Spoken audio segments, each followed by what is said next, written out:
தாவேகாவின் 10 எம்எல்ஏக்கள் திடீர் ராஜினாமா. யார் யார் தெரியுமா?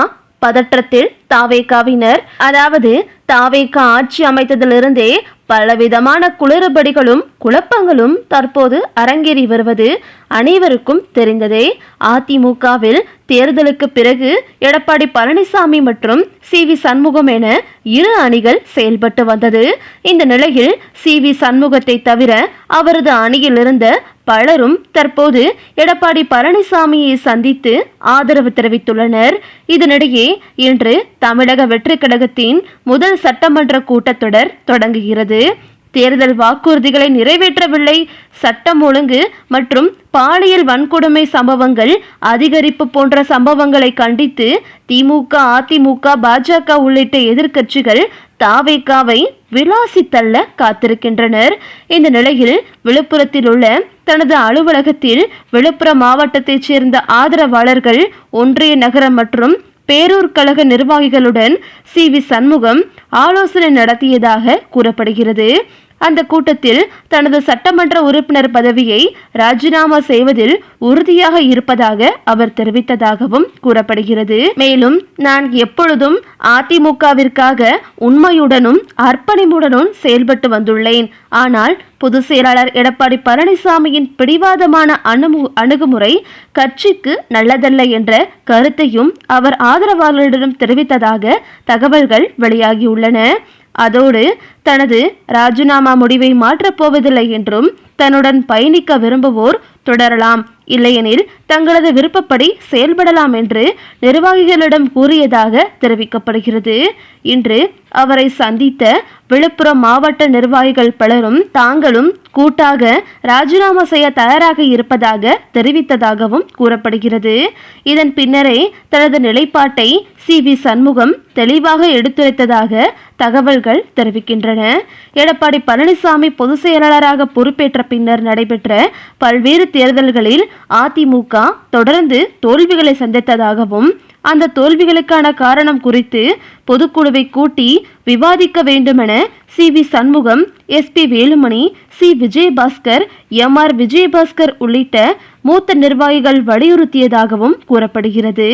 தேர்தல் முடிவுகளுக்கு பிறகு சி.வி. சண்முகம் தனது ஆதரவாளர்களுடன் தொடர்ந்து ஆலோசனை நடத்தி வந்த நிலையில் அதிமுகவின் தற்போதைய தலைமையால் கட்சியின் எதிர்காலம் பாதிக்கக்கூடும் என்ற கருத்தை முன்வைத்ததாகவும் தகவல்கள் தெரிவிக்கின்றன. அவரது ராஜினாமா தொடர்பான அடுத்த கட்ட நடவடிக்கைகள் என்னவாக இருக்கும் என்பது குறித்து அரசியல் வட்டாரங்களில் பெரும் எதிர்பார்ப்பு நிலவுகிறது. இதனிடையே தன்னுடைய மயிலம் சட்டமன்ற தொகுதி சட்டமன்ற உறுப்பினர் பதவியை ராஜினாமா செய்துவிட்டு தன்னுடைய ஆதரவாளர்களான 14 ஒன்றிய செயலாளர்கள் மற்றும் மாவட்ட அணி நிர்வாகிகள் உள்ளிட்டோருடன் சென்று திமுக தலைவரான ஸ்டாலின் முன்னிலையில் தற்போது கட்சியில் இணைய உள்ளார் என்ற ஒரு தகவலும் வெளியாகியுள்ளது. ஏன் இவர் தாவேகாவில் இணைவதாகத்தான் தகவல் வெளிவந்தது. இப்பொழுது ஏன் இந்த முடிவை மாற்றிவிட்டார் என்று பலருக்குள் குழப்பம் ஏற்பட்டது.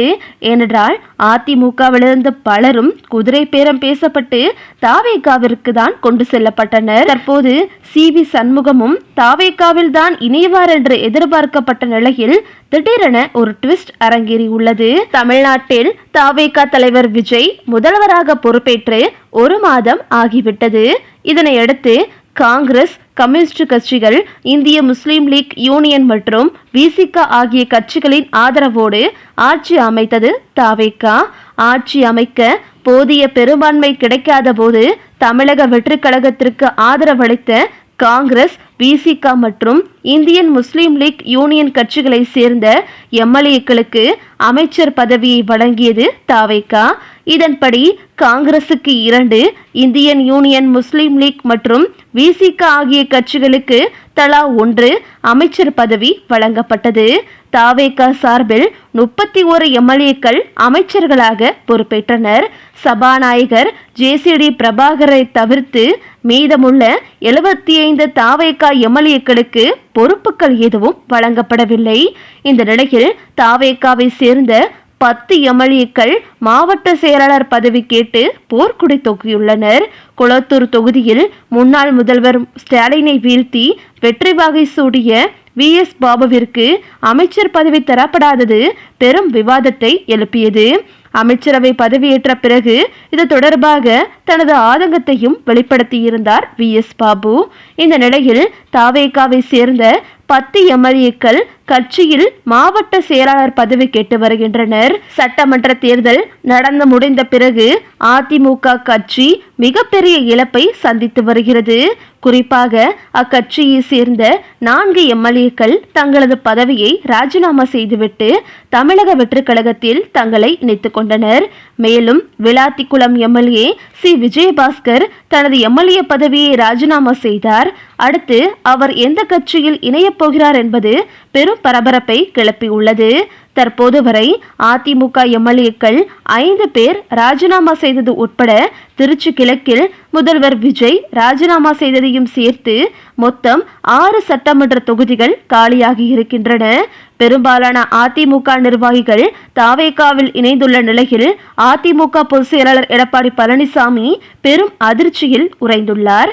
சட்டமன்ற தேர்தலுக்கு பிறகு அதிக இழப்புகளை சந்தித்துள்ள அதிமுக அடுத்து என்ன செய்வது என்று தெரியாமல் திணறி வருகிறது. இந்த நிலையில் முதன்முறையாக தாவேகாவில் 10 MLAக்கள் போர்க்கொடி தூக்கிய சம்பவம் பெரும் பரபரப்பை கிளப்பியுள்ளது. ஏற்கனவே எங்களுக்கு அமைச்சர் பதவி வழங்கப்படவில்லை, இதில் மாவட்ட செயலாளர் பதவியும் வழங்கப்படவில்லை என்றால் நாங்கள் என்ன செய்வது என 10 MLAக்கள் தாவேகா தலைமை மீது குற்றம் சாட்டியுள்ளனர். மேலும் தங்களுக்கு மாவட்ட செயலாளர் பதவி வழங்க வேண்டும் எனவும் வலியுறுத்துகின்றனர். கட்சியில் எழுந்துள்ள இந்த சிக்கலை முதல்வர் விஜய் எப்படி கையாளப் போகிறார் என்பதை தற்போது பேசும் பொருளாகவே மாறியுள்ளது. தேர்தலுக்கு பிறகு இதுவரை அதிமுக கட்சியிலேயே பல்வேறு பிரச்சனைகள் ஏற்பட்டன. இந்த நிலையில் தற்போது முதன்முறையாக தாவேகாவில் MLAக்கள் பதவி கேட்டு பிரச்சனை செய்வது அரசியல் வட்டாரத்தில் பெரும் பரபரப்பை ஏற்படுத்தியுள்ளது. இந்த நிலையில் தற்போது அதிமுகவிலிருந்து வரும் பலருக்கும் அங்கு பதவியே கிடைக்கவில்லை. இப்படி இருக்கும் இந்த பட்சத்தில் நான் எப்படி தாவேகாவில் இணைவது? ஏற்கனவே அங்கு 10 MLAக்களும் திமுகவில் இணைவதற்கான பேச்சுவார்த்தை தான் அரங்கேறி வருவதாகவும் தற்போது தாவேகாவிலேயே 10 MLAக்கள் தன்னுடைய MLA பதவியை ராஜினாமா செய்துவிட்டு திமுகவில் இணையப் போவதாக கூறியதாகவும் தகவல்கள் வெளிவந்துள்ளது. இது தொடர்பாக திமுக உட்பட அனைத்து நிர்வாகிகளிடமும் பேச்சுவார்த்தை நடத்தி வருவதாகவும் சொல்லப்படுகிறது. கட்சியை நம்பி வந்த எங்களுக்கே மரியாதை இல்லை, இப்படி இருக்கும்போது மாற்று கட்சியிலிருந்து வந்தவர்களுக்கு என்ன மரியாதையும் பதவியும் கிடைத்துவிடப் போகிறது? யாரும் இந்த கட்சியில் இணைய வராதீர்கள் என்று அந்த 10 MLAக்களும் கூறியதாகவும் தகவல்கள் வெளிவந்துள்ளது. இந்த நிலையில் CV சண்முகம் உள்ளிட்ட அவருடைய 14 ஆதரவாளர்கள் திமுகவில் இணைவதற்குத்தான் அதிக வாய்ப்பிருப்பதாகவும் அதற்கான வேலைதான் தற்போது நடந்து கொண்டிருப்பதாகவும் சொல்லப்படுகிறது. தற்போது தாவேகாவிலிருந்து அந்த 10 MLAக்கள் ராஜினாமா செய்தால் அது தாவேகாவிற்கு பெரும் நெருக்கடியை ஏற்படுத்தும் என்று அரசியல் விமர்சகர்கள் கூறுகின்றனர். ஓகே விவோஸ், இதை பத்தி நீங்க என்ன நினைக்கிறீங்க அப்படின்னு சொல்லிட்டு உங்களுடைய கருத்துக்களை கமெண்ட்ல தருவீங்க. இந்த வீடியோ உங்களுக்கு பிடிச்சிருந்தா லைக் பண்ணுங்க, ஷேர் பண்ணுங்க, மறக்காம நம்ம சேனலை சப்ஸ்கிரைப் பண்ணிக்கங்க. தேங்க்ஸ் ஃபார் வாட்சிங்.